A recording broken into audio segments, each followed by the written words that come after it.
Сәлем достар, бүгінгі сабақта яғни жасанды интеллект арқылы қалай кодтау керек, яғни вайп кодинг деген қазір танымал ұғым бар. Яғни код білмесек те, программалау жасауды білмесек те, осы жасанды интеллект арқылы барынша максималды түрде жасанды интеллект көмегімен сайт жасау, приложение жасау секілді дүниелерді үйренетін боламыз. Ең алдымен вайп кодингке келейік. Ол үшін ең алдымен бізге жасанды интеллект керек. Яғни оған не жатады? Яғни ChatGPT-ді алсақ болады, болмаса Gemini-ді алсақ болады, кез келген өзімізге қолайлы сервисті аламыз. Мен қазір пайдаланып отырғаным, яғни ChatGPT. Осы жерде промпт жазамыз. Яғни промпт дегеніміз не? Промпт дегеніміз өздеріңіз білетіндей жасанды интеллектке түсіндіруіміз керек. Біз қандай мақсатта қолданамыз, қандай не нәрсе қалайтынымызды түсіндіруіміз керек. Жақсы, ең алдымен біз келісіп алайық. Мен бір қол сағаттың сайтын жасайын, яғни лендинг пейдж дейді. Соны жасап, осы ChatGPT арқылы сайт жасайық. Ең алдымен промптқа не деп жазамыз? Яғни промптқа өзімізді таныстырамыз. Яғни сен мықты веб бағдарламаушысың, программистсің десең де болады. Маған қол сағаттың сайтын жаса, лендинг пейдж деп қояйын. Яғни лендинг пейдж дегеніміз, яғни бір беттік сайттар. Яғни сатылымға, яғни конверсиясы мықты сайттарда осы лендинг пейджде көбінесе өтеді. Мен жасап қойдым. Сен мықты веб бағдарламаушысың, маған қол сағаттың сайтын жаса, лендинг пейдж. Яғни мен бұл жерде тағы да 3-4 детальда қоссам болады. Яғни сайт 3-4 беттен болсын, немесе 5-6 беттен болсын деген өзіңізге қалауынша. Мен енді 3-4 бет деп қояйын. Сайт 3-4 беттен тұрсын. Соңында клиентке хабарласу, хабарлама қалдыру, батырмасы болсын дейін.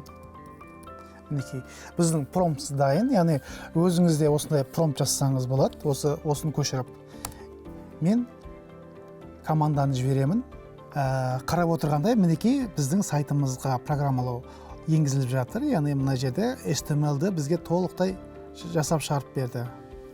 Бізге тағы да қосымша идеялар үшін осындай идеялар айтып жатыр. Яғни scroll animation болсын ба, арқасында видео background, яғни видео болсын ба, 3D эффект болсын ба, немесе WhatsApp, Telegram бот секілді батырмалар болсын ба деген кнопкаларға идеялар айтып жатыр. Оны да қоссақ болады. Қазір ChatGPT-дің дайындап берген версиясын көреге. Мына жерде предварительный просмотр деген бар.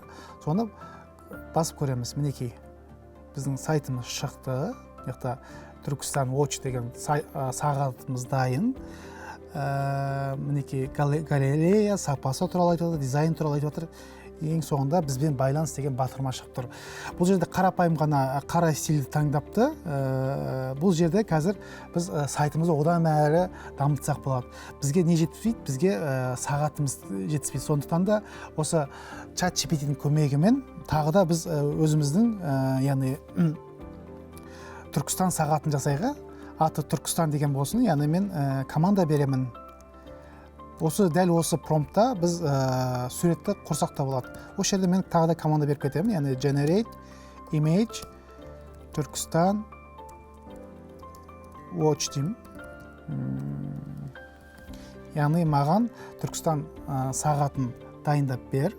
Luxury деп қояйын, қымбат сағат болсын. With brand name Түркістан дедім, Түркістан атауымен Luxury сағат болсын деп команда бердім. Қазір бірер сәттен кейін маған ChatGPT өзінің базасы негізінде бізге сағатты ұсынады.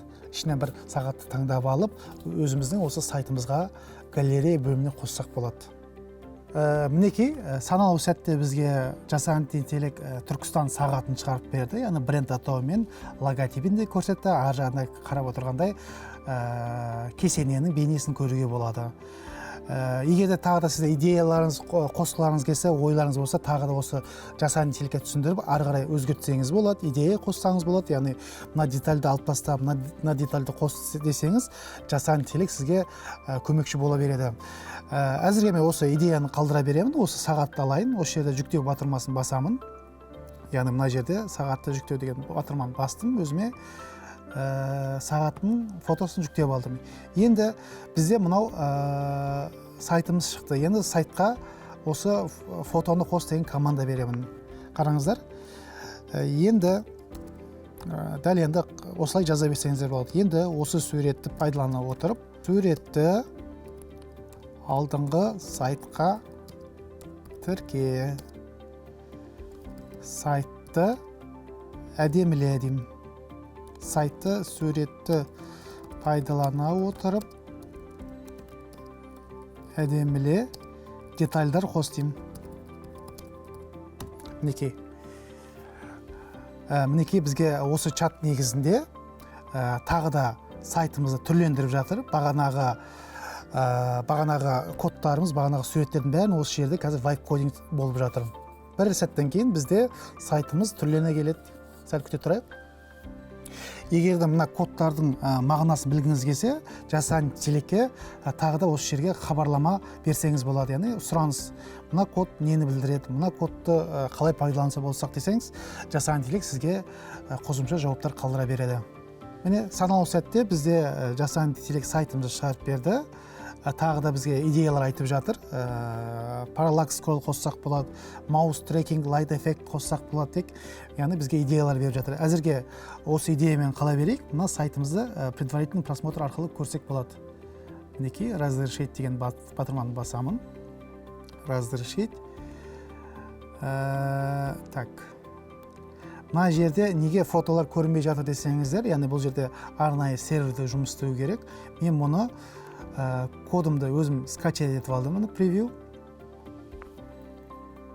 Үлкен бетте көрсетейін. Неге фотолар көрсетілмей жатыр? Так, бір секунд. Осындай бактар болуы мүмкін, яғни бұл жерде біздің фотомыз жүктелмеген. Яғни бұл жерде тағы да команда берсек болады, яғни бакты анықтау үшін. Неге менің суреттерім көрсетілмей жатыр? Яғни қосымша сұрақтар арқылы сайтта болып жатқан проблемаларды анықтауға болады. Қараңыздар, жасан интеллект бізге хабарлама беріп жатыр. Файлдың аты дұрыс емес. Яғни мен кодта watch.jpg деген жазғам, ал негізінде мынандай болу керек деген секілді хабарлама беріп жатыр. Яғни папкада осылай болу керек деген секілді. Мен енді дәл осы жасан интеллект ұсынылған өзгерісті пайдалана отырып, қайтадан түрлендірем. Қараңыздар. Өзіме жүктеп алайын. Тағы да арнайы осы жерден өзіме қажетті бір папка ашайын. Атын Түркістан Watch дей салайын. Түркістан Watch. Осы жерге бағанағы мен файлымды қостым. Мінекей. Открыть с помощью мына жерде текстовый редактормен аша берейік. Негізі Notepad++ немесе Sublime деген секілді арнайы бағдарламалар бар. Яғни бұл арнайы осы сайтпен жұмыс істейтін құрылғылар. Мінекей мына менің код бөлігім, текстовый редактормен аша салдым. Мен бағанағы жердегі фотоны іздеймін. Фотоның адресін іздеймін. Яғни фотом бұяқта мінекей менің фотоларым тұр, яғни JPG Watchпен сақталыпты. Мен дәл осы папкеге өзімнің бағанағы фотомды, сағат фотомды жүктеймін. Аламда осы папкама сап қояйын, мінекей. Ставить. Атын бағанағыға айналдырам. Watch дегенге айналдырдым. Көріңіз, менің бұл жерде қателік чат GPT бізге PNG форматына беріп жатыр. Сондықтан да мынаны JPEG-ге айналдырамыз, болмаса мына кодтағы, мына жерде кодтағы JPEG-ті PNG-ге айналдырамыз. Мінекей, қазір кірейін. Watch-ты PNG-ге айналдыра салайық. PNG, мынанда PNG, мынанда PNG-ге айналдырдық. Так, мына жерді өзгертсек болады. Әзірге көріп отырғандай, менде қазір бір ғана сурет. Егер түрлендіріңіз келсе, қосымша өзіңіз бірнеше форматта суреттерді жүктеп қойсаңыз болады. Мінекей, осын басамын, міне сохранить. Енді қайтадан осы сайтты ашып көрейін. Мінекей сайтымыз шықты.